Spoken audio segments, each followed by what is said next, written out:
Everyone, hope you all are doing well. Class 10th science chapter metals and non metals में last video में हमने cover कर लिया था मेटलर्जी के steps for highly reactive, medium reactivity और low reactivity वाले एलिमेंट्स के लिए। एक टॉपिक रह गया था रिफाइनिंग ऑफ मेटल। जब हमने मेटल को सेपरेट कर लिया उसके बाद उस मेटल को साफ कैसे करना है, तो आज के वीडियो में हम डिस्कस करेंगे रिफाइनिंग ऑफ मेटल और इसके साथ साथ अलोइंग करेंगे और कोरोजन करेंगे। हमारा चैप्टर नंबर 3 पूरा कंप्लीट हो जाएगा, metals and non metals cover हो जाएगा। तो सबसे पहले स्टार्ट करते हैं रिफाइनिंग ऑफ मेटल से। छोटा सा टॉपिक है, क्वेश्चन कैसा आता है वो भी बताऊंगी, थोड़ी सी बात पे ध्यान रखनी है, ये टॉपिक हो जाएगा। रिफाइनिंग का मतलब है इंप्योरिटीज को रिमूव करना। सपोज हमारे पास कॉपर की एक स्ट्रिप है, वो स्ट्रिप इम्प्योर है, उसमें इम्प्योरिटीज है। हमारे पास एक बहुत मोटी कॉपर की स्ट्रिप है, हमने उसको प्यूरिफाई करना है, उसमें से इम्प्योरिटीज को सेपरेट करना है। तो हमें जरूरत पड़ेगी इलेक्ट्रोलिटिक मेथड की। इलेक्ट्रिसिटी की हेल्प से सेपरेट किया जाएगा। सबसे पहले तो हमें एक चाहिए थिक कॉपर की स्ट्रिप जिसको साफ करना है, और थोड़ी सी पतली सी थिन प्योर कॉपर की स्ट्रिप भी चाहिए जिसके ऊपर कॉपर इकट्ठा होता जाए। ठीक है, तो इलेक्ट्रिसिटी की हेल्प ले रहे हैं तो बैटरी अटैच करेंगे। बैटरी के दो टर्मिनल होंगे, पॉजिटिव एंड नेगेटिव, मतलब कैथोड और एनोड। तो देखो यही कह रहा है बैटरी अटैच की है। एनोड और कैथोड क्या बनाना है? एनोड बनेगा thick strip of impure metal जिसको हमने साफ करना है। Cation goes to cathode, anion goes to anode. ये आपने लाइन लर्न की हुई है। अनायन एनोड पर जाते हैं, अनायन पर नेगेटिव चार्ज, एनोड बैटरी का पॉजिटिव टर्मिनल। तो जो बैटरी का पॉजिटिव टर्मिनल है, इससे लिखते हैं ना बड़ी लाइन से, बड़ी लाइन पॉजिटिव टर्मिनल, छोटी लाइन नेगेटिव टर्मिनल। तो जो पॉजिटिव से अटैच्ड है वो एनोड है, और एनोड है क्या? Thick strip of impure metal, metal की मोटी स्ट्रिप है। ठीक है, कैथोड क्या है? Thin strip of pure metal. मेरे पास थोड़ा सा प्योर कॉपर पड़ा है, उसकी एक पतली सी स्ट्रिप ली है। तो जो कैथोड है, मतलब नेगेटिव टर्मिनल ऑफ बैटरी के साथ जो अटैच है, वो है thin strip of pure metal. Suppose copper को साफ करना है, तो कॉपर की स्ट्रिप यहां पर लूंगी, कॉपर की थिक स्ट्रिप जो कि इम्प्योर है, यहां पर लूंगी कॉपर की थिन स्ट्रिप जो प्योर है। सोल्यूशन क्या लूंगी? इलेक्ट्रोलाइट मींस जो यहाँ पर सोल्यूशन लिया हुआ है जिसमें से इलेक्ट्रिसिटी पास कराई जाएगी। सोल्यूशन होगा उसी मेटल का। एग्जाम्पल कॉपर है तो कॉपर का सोल्यूशन लूंगी, suppose copper sulphate. Copper sulphate ले लिया। अब क्या करेंगे? बैटरी कनेक्ट की है, इलेक्ट्रिसिटी फ्लो करनी शुरू होगी। यहाँ पर एनोड में क्या प्रेजेंट है? Impure metal. यहाँ पर क्या है? कॉपर मेटल है और कुछ इम्प्योरिटीज है। सबसे पहले क्या होगा? कॉपर मेटल एनोड को छोड़ के सोल्यूशन में आना शुरू हो जाएगा। यहाँ पे कॉपर है बहुत सारे, वो क्या करेंगे? एनोड की सरफेस को छोड़ के सोल्यूशन में आना शुरू कर देंगे। और किस फॉर्म में? Copper ion, Cu2 positive. तो एनोड हो जाएगा छोटा, एनोड पतला होना शुरू हो जाएगा, डिकम्पोज होना शुरू हो जाएगा, क्योंकि कॉपर यहां से हटके सोल्यूशन में आना शुरू हो गया। ठीक है, और जो इम्प्योरिटीज है, जब ये जो मेटल की स्ट्रिप है ये खत्म हो रही है तो इम्प्योरिटीज भी तो निकलेगी। इम्प्योरिटीज एनोड के नीचे जाकर कलेक्ट हो जाएगी, इकट्ठा हो जाएगी। ऐसे यहाँ पर इम्प्योरिटीज कलेक्ट हो जाएगी। कॉपर सरफेस को छोड़कर, मेटल को छोड़कर सोल्यूशन में आ गया। और क्या होगा? Cu2 पॉजिटिव यहां से सोल्यूशन से कॉपर के ऊपर जाकर डिपोजिट होना शुरू हो जाएगी, इकट्ठा होना शुरू हो जाएंगे। जो कैथोड है वो साइज में बड़ा होना शुरू हो जाएगा, जो एनोड है वो साइज में छोटा होना शुरू हो जाएगा। ठीक है, तो ये हो रही है इलेक्ट्रोलिटिक रिफाइनिंग। जो थिक स्ट्रिप है वो पतली होती जाएगी, कॉपर सोल्यूशन में आता जाएगा, सोल्यूशन में रहेगा नहीं, सोल्यूशन से वापस कैथोड पर जाकर डिपोजिट हो जाएगा, और मुझे कैथोड जो कि प्योर स्ट्रिप थी वो मोटी होनी शुरू हो जाएगी। ठीक है, इंप्योरिटी सारी कलेक्ट हो जाएगी नीचे एज एनोड मड। तो एनोड मड पढ़ लेते हैं। The impurity settle down at bottom in form of anode mud. Anode में से निकल रही है इसलिए एनोड मड नाम दिया गया। रिएक्शन क्या हो रही है? दोनों पर लिखेंगे, एनोड पर भी कैथोड पर भी। एनोड पर कॉपर यहां से उठ के Cu2 पॉजिटिव बना रहे। पॉजिटिव मींस इलेक्ट्रॉन की डेफिशिएंसी, इलेक्ट्रॉन की कमी, मतलब कॉपर ने 2 इलेक्ट्रॉन लूज कर दिए और Cu2 पॉजिटिव बना के सोल्यूशन में आ गया। अब यहां पर क्या हो रहा है? ये जो Cu2 पॉजिटिव है ये कहीं से 2 इलेक्ट्रॉन गेन करके फिर से कॉपर बनाकर यहाँ पर डिपोजिट हो रही है। तो जो थिक स्ट्रिप थी वो छोटी होती गई, थिन स्ट्रिप थी वो बड़ी होती गई। ये प्रोसेस है इलेक्ट्रोलिटिक रिफाइनिंग। क्वेश्चन कैसे आता है पेपर में? During electrolytic refining name the material that is made anode, name the material that is made cathode, name the material that is made electrolyte. तो एनोड बनाया जाएगा इम्प्योर मेटल की मोटी thick strip को, कैथोड बनाया जाएगा pure metal की thin strip को, इलेक्ट्रोलाइट लिया जाएगा मेटल का सोल्यूशन। अगर कॉपर है, कॉपर की थिक स्ट्रिप, कॉपर की थिन स्ट्रिप, कॉपर का सोल्यूशन। कॉपर का सोल्यूशन कौन सा? CuSO4, copper sulphate. तो ये हो गया इलेक्ट्रोलिटिक रिफाइनिंग ऑफ मेटल। अब जो नेक्स्ट टॉपिक है वो है कोरोजन। कोरोजन टॉपिक हमने चैप्टर 1 में भी किया था जब कोरोजन और रेंसिडिटी किया था। कोरोजन रस्टिंग से कंफ्यूज नहीं होना, रस्टिंग सिर्फ एक टाइप ऑफ कोरोजन है। रस्टिंग का मतलब आयरन का कोरोजन होना। कोरोजन होता क्या है, जब भी कोई मेटल एटमॉस्फेयर में present oxygen, moisture, hydrogen sulphide या कार्बन डाइऑक्साइड गैस इनके साथ कंबाइन करता है और मेटल का कुछ ना कुछ बन जाता है, चाहे मेटल कार्बोनेट बन जाए, चाहे मेटल हाइड्रोक्साइड बन जाए, चाहे मेटल सल्फाइड बन जाए एंड सो ऑन। मतलब मेटल धीरे धीरे खत्म होना शुरू हो जाए और वो अपने दूसरे कंपाउंड्स में कन्वर्ट हो जाए, इस प्रोसेस को कोरोजन बोलते हैं। तो डेफिनेशन क्या बनी, the process of slowly eating away of metal, metal का धीरे धीरे खाया जाना ऑन रिएक्शन विद, किसके साथ रिएक्ट करे, एटमॉस्फेरिक गैसेस, ऑक्सीजन के साथ कर जाए, carbon dioxide, hydrogen sulphide, moisture present in air, ये जो गैसेस एयर में प्रेजेंट है उनके साथ रिएक्ट करे और मेटल खुद किस में कन्वर्ट हो जाए, अपने ऑक्साइड में, कार्बोनेट में, सल्फाइड में। इस प्रोसेस को कोरोजन बोलते हैं। टोटल 3 एग्जांपल करने हैं हमने कोरोजन के। सबसे पहला एग्जांपल है आयरन का। आयरन एयर में प्रेजेंट ऑक्सीजन और मॉइस्चर के साथ कंबाइन करके आयरन ऑक्साइड, फेरिक ऑक्साइड बनाता है।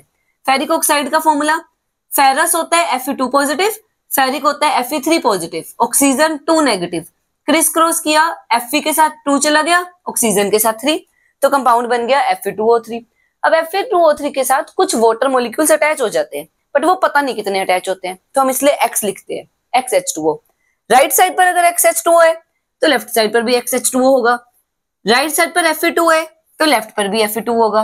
राइट पर ऑक्सीजन 3 है बट लेफ्ट पर ऑक्सीजन 2 है, तो यहां पर लिखना पड़ेगा 3/2, ताकि ये 2 से 2 कैंसिल हो और 3 ऑक्सीजन आ जाए। कैंसिल करना नहीं है, बट सिर्फ यही एक ऐसी रिएक्शन है जिसमें आप फ्रैक्शन में बैलेंस कर रहे हो। आसान है, याद कर लोगे। ठीक है, तो Fe2O3.XH2O ब्राउन कलर के जो रस्टिंग है, आयरन की रस्टिंग होती है, कलर ब्राउन कलर में कन्वर्ट हो जाता है क्योंकि Fe2O3.XH2O फॉर्म हो जाता है। ठीक है, ऑक्साइड बनता है और हाइड्रेटेड ऑक्साइड, हाइड्रेटेड मतलब जिसमें वाटर प्रेजेंट हो, तो हाइड्रेटेड ऑक्साइड बन जाता है फेरिक ऑक्साइड का। ठीक है, दूसरा एग्जांपल करने कॉपर का।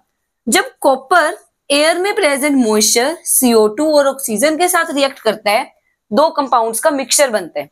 एक बनता है कॉपर हाइड्रोक्साइड, एक बनता है कॉपर कार्बोनेट। कॉपर हाइड्रोक्साइड का formula, copper Cu2 positive, hydroxide -1, criss cross किया, Cu1OH twice, CuOH whole twice.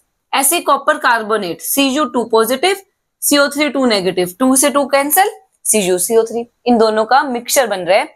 Copper carbonate bluish green colour का होता है, कलर इज ब्लूइश ग्रीन, तो कॉपर हाइड्रोक्साइड कॉपर कार्बोनेट का मिक्सचर बना जो कि ब्लूइश ग्रीन कलर का है।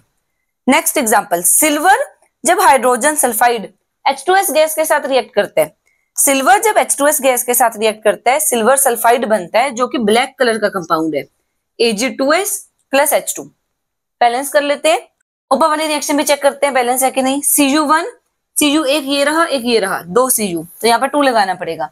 Hydrogen 2, hydrogen 2, carbon 1, carbon 1, oxygen देखो, एक ये रहा, 2 ये रहे, 2 ये रहे, 2 + 2 + 1 5। यहाँ पर 2 ऑक्सीजन ये रहे, बाहर 2 पड़ा है ना, 3 ऑक्सीजन ये रहे, 3 + 2 5, बैलेंस्ड है। नीचे वाली रिएक्शन देखो, Ag1, Ag2 डबल कर दिया, hydrogen 2, hydrogen 2, sulphur 1, sulphur 1, reaction balanced है। ठीक है, अब what are the conditions necessary for rusting. Rusting किन कंडीशंस में होगी, एक तो एयर में मॉइस्चर का होना जरूरी है और ऑक्सीजन गैस का होना जरूरी है। इनमें से कोई एक भी मिसिंग हो गया, रस्टिंग नहीं होगी। कैसे जस्टिफाई करेंगे, हम क्या करेंगे, 3 टेस्ट ट्यूब लेंगे, 3 आयरन के नेल्स लेंगे। पहले आयरन नेल को रखेंगे वाटर में, दूसरे आयरन नेल को रखेंगे बॉइल्ड वाटर में with layer of oil, oil की लेयर डाल देंगे ऊपर। तीसरे केस में कैल्शियम क्लोराइड के अंदर आयरन नेल रखेंगे। किस में रस्टिंग होगी, किस में नहीं होगी, हमें ये चेक करना है। सबसे पहले ये वाली टेस्ट ट्यूब देखो, test tube 3, calcium chloride. Calcium chloride का काम होता है मॉइस्चर को एब्जॉर्ब करना। CaCl2 ने सारा मॉइस्चर एब्जॉर्ब कर लिया, तो मॉइस्चर नहीं मिला, रस्टिंग नहीं होगी। ये दूसरे वाला नेल देखो, एक तो वाटर बॉइल्ड है, बॉइल्ड वाटर में ऑक्सीजन नहीं होता, ऊपर से ऑयल की लेयर डाल दी, ऑक्सीजन एंटर ही नहीं कर पा रही, तो ऑक्सीजन नहीं मिल रही इस नेल को। ऑक्सीजन की प्रेजेंस में, ऑक्सीजन की प्रेजेंस रस्टिंग के लिए जरूरी है, तो इस वाले नेल की भी रस्टिंग नहीं होगी। ठीक है ना, इसकी रस्टिंग हुई, फर्स्ट ये वाले केस में मॉइस्चर नहीं मिला, ये वाले केस में ऑक्सीजन नहीं मिला। इस नेल को दोनों चीजें मिल रही है, ऊपर ऑयल नहीं डाला, ऑक्सीजन एंटर कर रही है, वाटर में ऑक्सीजन है और वाटर मॉइस्चर भी मिल रहा है, तो सिर्फ फर्स्ट केस वाले आयरन नेल की रस्टिंग होगी सेकंड और थर्ड के केस की आयरन के नेल की रस्टिंग नहीं होगी। तो इससे प्रूव कर सकते हैं दोनों चीजें होना जरूरी है, मॉइस्चर भी होना चाहिए, ऑक्सीजन भी होनी चाहिए, तभी रस्टिंग होगी। अब रस्टिंग को प्रिवेंट कैसे करें? क्या क्या कर सकते हैं? पेंट करके, ग्रीस करके, अलोय बनाकर। अलोय अभी नेक्स्ट टॉपिक करेंगे। अलोय बनाने से जो प्रॉपर्टीज है मेटल की वो इंप्रूव हो जाती है। तो जो आयरन है, आयरन का अलोय बनाया जाता है स्टेनलेस स्टील। स्टेनलेस स्टील को जंग नहीं लगती, आयरन को लगती है, बट आयरन का जब हमने अलोय बना दिया मींस दूसरे मेटल्स के साथ मिक्स कर दिया, तब उसकी रस्टिंग नहीं होगी। दूसरा मेथड गैल्वेनाइजेशन, आपने छोटी क्लासेस में पढ़ा हुआ है। गैल्वेनाइजेशन का मतलब होता है आयरन के ऊपर जिंक की लेयर चढ़ा देना। तो जिंक की लेयर आयरन को प्रोटेक्ट कर लेगी, उसकी रस्टिंग होने नहीं देगी। ठीक है, तो अब जो एक टॉपिक बच गया अलोइंग, वो कवर कर लेते हैं ताकि आपका metals and non metals chapter complete हो जाए। अब हम नेक्स्ट टॉपिक कर लेते हैं अलोय। अलोय आपने 9th क्लास में भी पढ़ा हुआ है। होमोजीनियस मिक्सचर होता है दो मेटल का या दो से ज्यादा मेटल का या मेटल और नॉन मेटल का। जब भी दो मेटल या दो से ज्यादा मेटल्स मिक्स किए जाते हैं या किसी मेटल को नॉन मेटल के साथ मिक्स किया जाता है और उसका एक होमोजीनियस मिक्सचर बन जाता है। होमोजीनियस मींस जो देखने में एक जैसा लगे। ये नहीं है कि हमने ब्रास बनाया कॉपर और जिंक को डाल के, हमें कॉपर अलग दिख रहा है, जिंक अलग दिख रहा है, हम डिस्टिंग्विश नहीं कर पा रहे, तब उसको अलोय बोलते हैं। अलोय एक होमोजीनियस मिक्सचर है टू और मोर मेटल्स का और मेटल और नॉन मेटल का। एग्जांपल, ब्रास 80% कॉपर से बनता है, 20% zinc. Bronze 50% copper, 50% tin. Stainless steel जो हम बर्तन यूज करते हैं घरों में, जिसकी रस्टिंग नहीं होती, जंग नहीं लगती, आयरन में निकल और क्रोमियम डाला जाता है। देन सोल्डरिंग करते हैं ना पार्ट्स को जोड़ने के लिए, वेल्डिंग जैसे, वैसे सोल्डरिंग की जाती है। टिन और लेड का अलोय जो सोल्डर है वो अलोय है टिन और लेड का। देन फायदा क्या है अलोय बनाने का? प्रॉपर्टीज क्या है अलोय की? अलोय स्ट्रोंगर होते हैं than metal from which they are made. जिससे बने हैं उससे स्ट्रोंगर प्रॉपर्टीज वाले होते हैं। मींस जो स्टेनलेस स्टील होगा वो आयरन से स्ट्रोंग होगा। ऐसे ही ये मोर रेजिस्टेंट टू कोरोजन, इनको जंग नहीं लगती। They have low melting point भी लो होता है, तभी सोल्डरिंग करने के लिए यूज किया जा रहा है। जब तक मेल्ट नहीं होगा तब तक सोल्डरिंग कैसे करेंगे? तो सोल्डर को इसलिए टिन प्लस लेड अलोय बनाया जाता है क्योंकि इनके मेल्टिंग पॉइंट्स लो होते हैं। अब नेक्स्ट 24 कैरेट गोल्ड, आपने सुना ही होगा। 24 carat gold means pure gold. आप हिंदी में भी चैप्टर करोगे गिन्नी का सोना, उसमें भी यही सारा बताया गया है कि जब गोल्ड में तांबा मिलाया जाता है। मींस जो 24 कैरेट गोल्ड है वो प्योर गोल्ड है, बट वो सॉफ्ट है, उसकी ज्वेलरी नहीं बनाई जा सकती। तो उसके लिए क्या किया जाता है? इसके अंदर कॉपर ऐड किया जाता है। ठीक है, सपोज 22 कैरेट गोल्ड है, इसका मतलब 22 पार्ट्स गोल्ड के हैं और 2 पार्ट्स कॉपर का है। AU सिंबल है गोल्ड का, CU कॉपर का। तो अगर 22 कैरेट गोल्ड है इट मींस उसमें 22 पार्ट्स गोल्ड है और 2 पार्ट्स कॉपर है। तब ये थोड़ा हार्ड बन जाएगा, तो उसको ज्वेलरी बनाने के लिए यूज किया जाएगा। ठीक है, हमने chapter metals and non metal खत्म कर लिया, सारे इंपॉर्टेंट टॉपिक्स कर लिए। क्वेश्चन की प्रैक्टिस जरूर करनी है। कोई भी चैप्टर आपका तभी प्रिपेयर होगा जब आप साथ में क्वेश्चंस की प्रैक्टिस कर लोगे। नोट्स बनाने हैं, फर्स्ट स्टेप नोट्स बनाओ, नोट्स को लर्न करो। एक बार नोट्स लर्न कर लिए, लेवल 1 हो गया, लेवल 2 पर जाओ, क्वेश्चंस पढ़ो। लेवल 3 पर आप नए नए क्वेश्चन सॉल्व करो, चाहे केस बेस्ड कर रहे हो चाहे कंपिटेंसी बेस्ड कर रहे हो। तो धीरे धीरे लेवल बढ़ाते जाओ। शुरू लेवल 1 से करो नोट्स पढ़ने से, फिर अपना लेवल बढ़ाते जाओ, तो आपको कोई दिक्कत नहीं आएगी। आई होप आपको metals and non metal chapter समझ आया होगा।